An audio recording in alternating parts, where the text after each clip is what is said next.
I used to work at a shop called West End DJ in Tottenham Court Road, and we used to crack a joke about a product called a USB to XLR mic or adapter.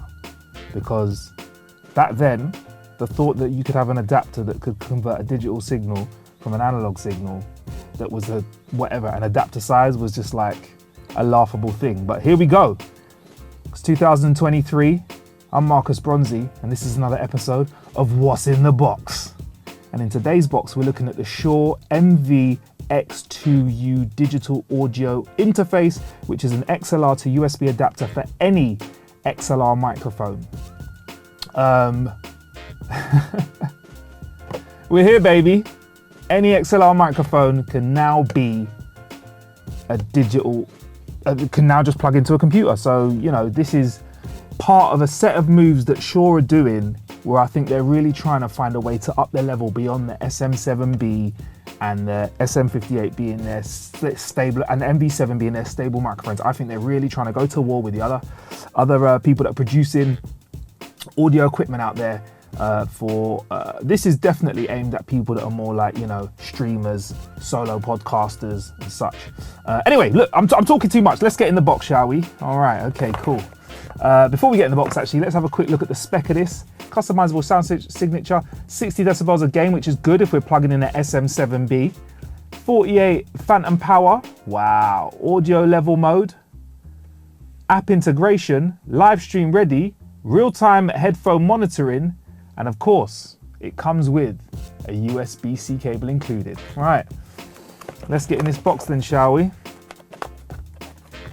So it's got phantom power, built-in headphone monitoring, 3.5mm headphone jack for real-time headphone monitoring output and playback, which is really good, and works with the Shure Plus Motive app, which is a customizable desktop app where you can change EQs and such, which we will play with as we crack on. Right, got a quick start guide here. As soon as we get in the box, let's have a look.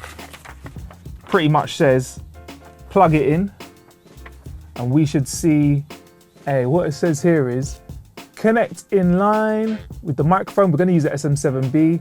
Connect it, use a USB-C cable to connect to your computer. Connect the plug on the microphone as well, and then you're good to go.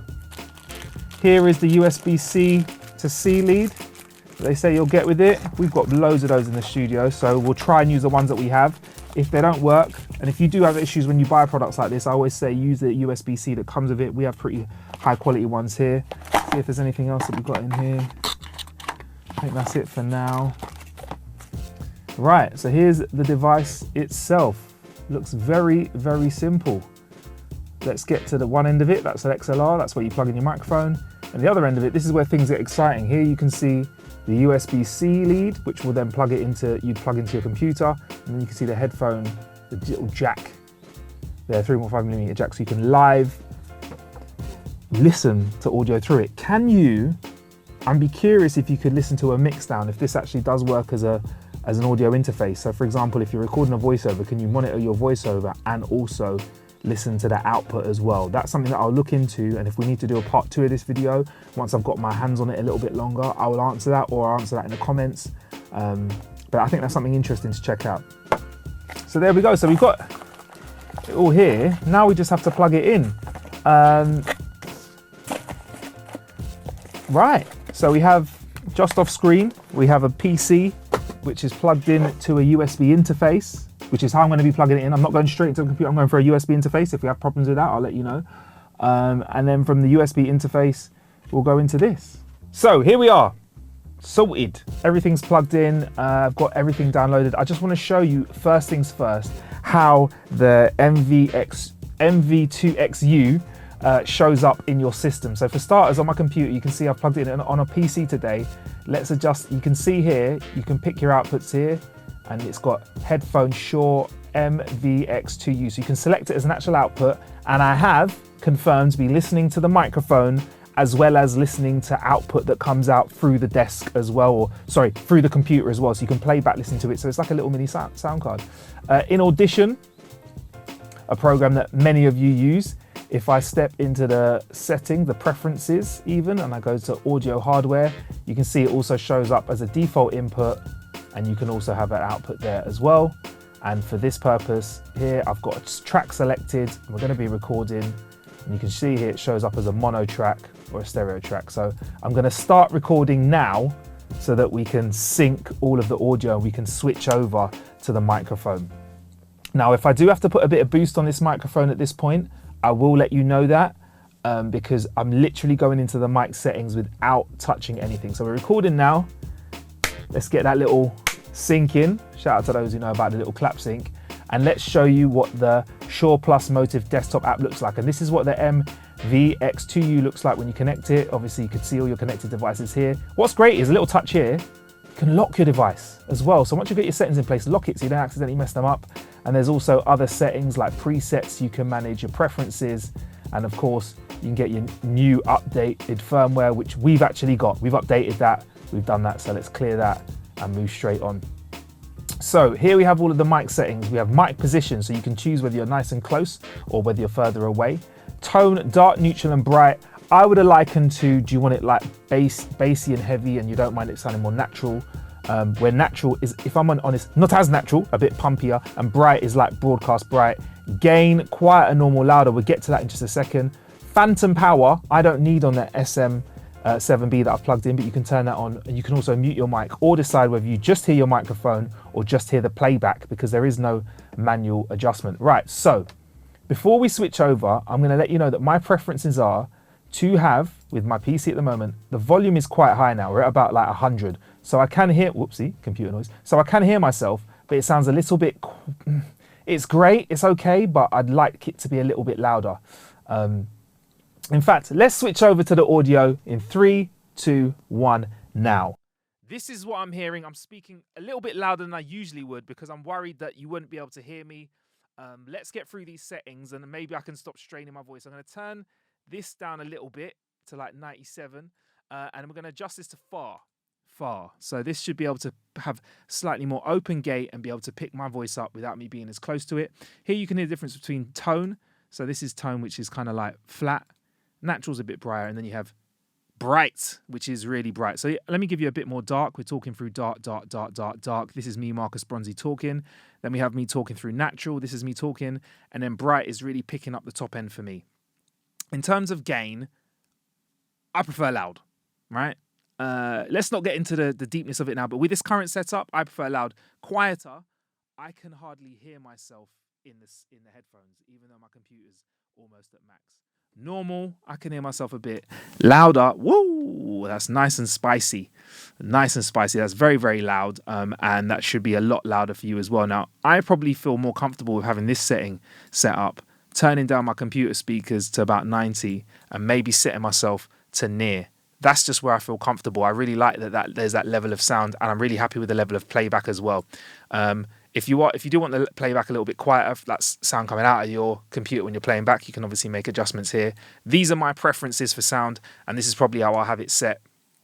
If I was going to be creating content, I feel like it's punchy, it's loud enough. I'm in a quieter enough room where I don't have to worry about a little bit of feedback. Even if there is a little bit of, not feedback, sorry, a little bit of a background noise, I don't have to worry about that because my voice is loud and clear. I know other people might want to have their settings maybe slightly less bright, have it set to natural, have their voice set to normal. But for me personally, I can't hear myself through the monitors unless it's on near and really, really, and on louder. And in fact, I probably have this always set to loud.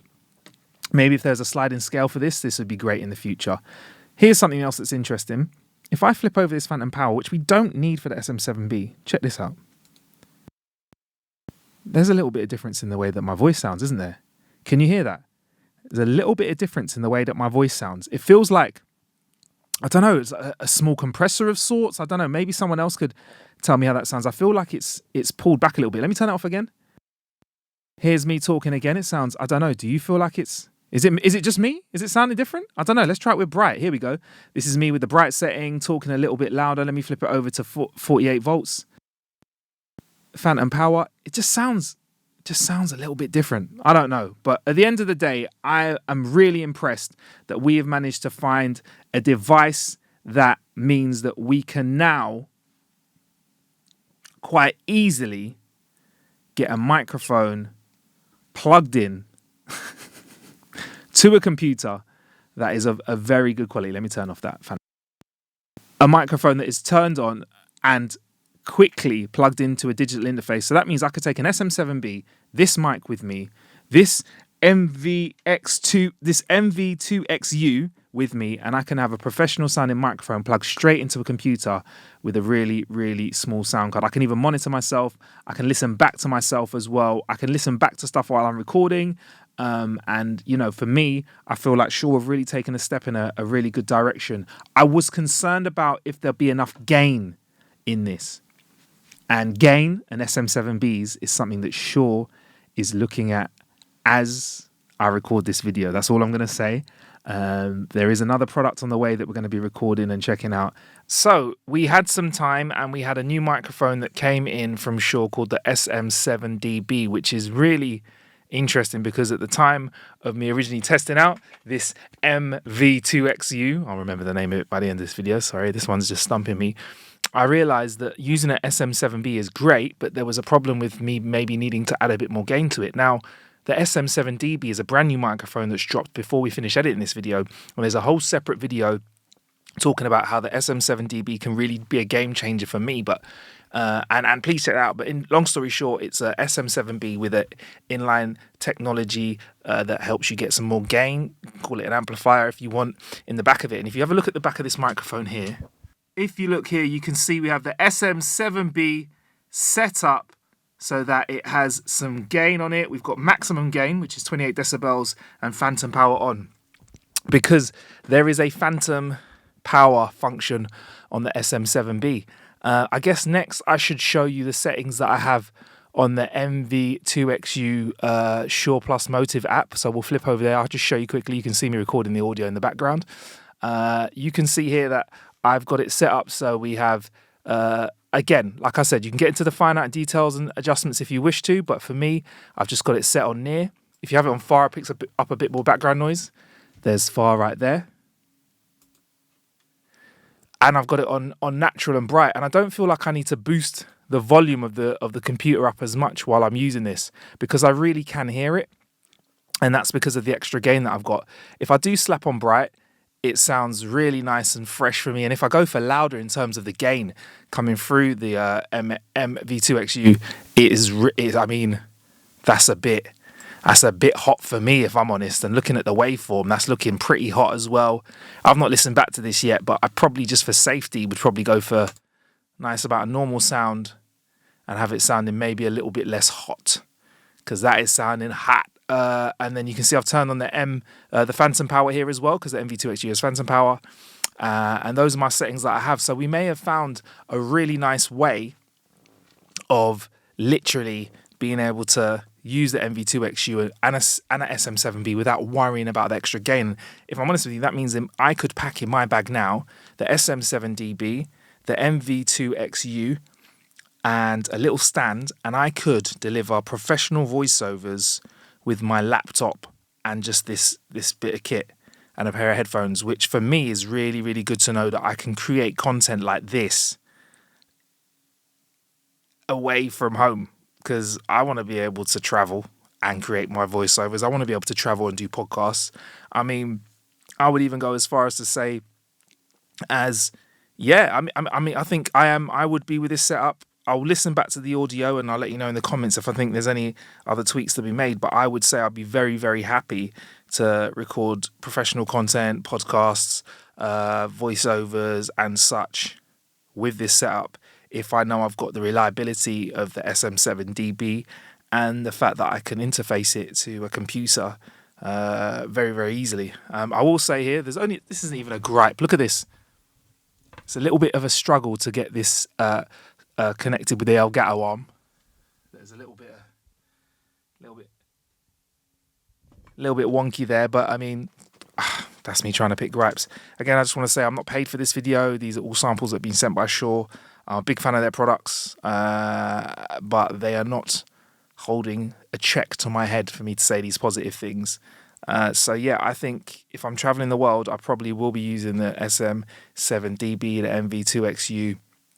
Chuck them in a bag with me. Why would I use those over something like the MV7? because I know that the SM7DB captures a little bit more information in terms of audio quality. So if I am doing a voiceover, I feel like that is the smarter microphone to take, because if I'm sending rushes over, it enables whoever's editing to do a little bit more with it.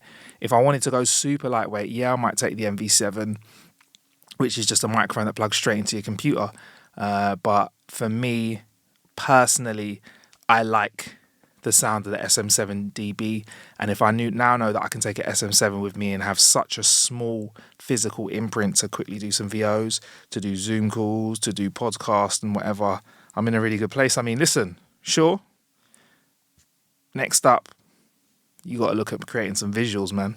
We got to see a camera that works with this whole interface, and then I think we're in dangerous territory. But then honestly, if I was really stuck or I really wanted to go really lightweight with my content or with my rushes, I probably would just take an iPad to read any script notes and use my iPhone to record myself, because that is a very decent camera. But if they came with an offering that was a separate video camera that could connect with all of this, that'd be really something. Okay, before we get out of it, I've just had another little tweak with the audio and stuff inside the mic setup in the Shure Motive Plus app, and I realised, I had a little listen back. It sounds okay, but I just wanted to make it clear that these aren't the final settings, but I really, really like having it set to near. I like having bright settings to bright, normal, and this phantom power sounds really, really nice for just a simple voiceover or a bit of content that I need to turn out quickly. Just to be clear, if you did want to do like a professional voiceover and you really wanted to get into the minutiae of settings, we have got manual over here. This might sound a little bit different. We have got manual over here where you can really adjust your settings. As you can hear, the audio sounds really, really different because we are in different settings. You can get all into the mic gain by actual decibels. You can have an equalizer that you can put in where you can, really push up the top end, lose the bottom end, high pass filter, a limiter as well, which is really, really good to kind of stop you popping over certain places. And also you have the compressor as well. So that's all really specific settings. Or you can be like me and just jump into the settings here. But yeah, I just wanted to be really clear that this is the settings that I've got it on right now, and I think I really like these. It's slightly different from what I had them on before, but I really, really like these settings. But yeah, anyway, let us know what you think of this in the comments. Any questions, I'm happy to answer them. Here's me giving an honest review and a real life usage of the MV2XU, and there you go, you got added bonus, the SM7DB as well. Until next time, stay blessed, and make sure you click like and subscribe. Peace.